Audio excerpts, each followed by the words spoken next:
تو جب قرآن پڑھو تو یہ نیت کرو، اے اللہ یہ نصیحت نامہ ہے، اس سے مجھے نصیحت حاصل کرنے کی توفیق عطا فرما، یہ نیت کر کے بیٹھو۔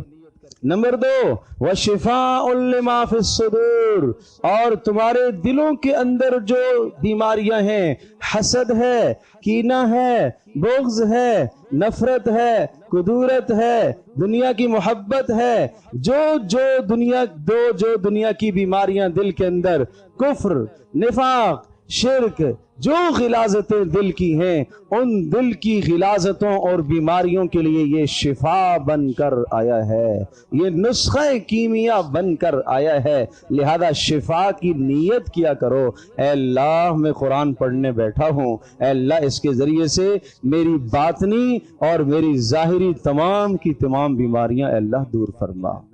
تیسری نیت وَہُدًا، اے اللہ یہ ہدایت نامہ ہے، اے اللہ یہ رہنما کتاب ہے، اے اللہ مجھے ہر موقع پر اس سے رہنمائی حاصل کرنے کی توفیق عطا فرما۔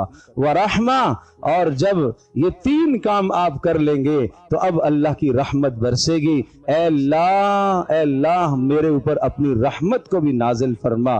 اللہم ارحمنا بالقرآن العظیم، رسول اللہ دعا کرتے تھے اے اللہ قرآن کریم کی برکت سے ہمارے اوپر رحم نازل فرما، اس کی برکت سے ہمارے اوپر رحم نازل فرما۔ تو یہ 4 نیتیں کر کے اس کی تلاوت کرنی ہے۔ اے اللہ اس سے یہ واعظ ہے، مجھے واعظ، اس کا واعظ اے اللہ میرے دلوں کو پگھال دے، میرے دل کو نرم کر دے، اے اللہ اس واعظ کو مجھے حاصل کرنے کی توفیق عطا فرما، اس کے ذریعے سے میری زندگی کو بدل دے۔ اے اللہ یہ شفا ہے، میرے ظاہر اور باطن کو بیماریوں سے دور فرما۔ اے اللہ یہ ہدایت ہے، مجھے اس سے ہدایت حاصل کرنے کی توفیق عطا فرما، اور اے اللہ یہ رحمت ہے، میرے اوپر اس کی برکت سے اپنی رحمتوں کا نزول فرما۔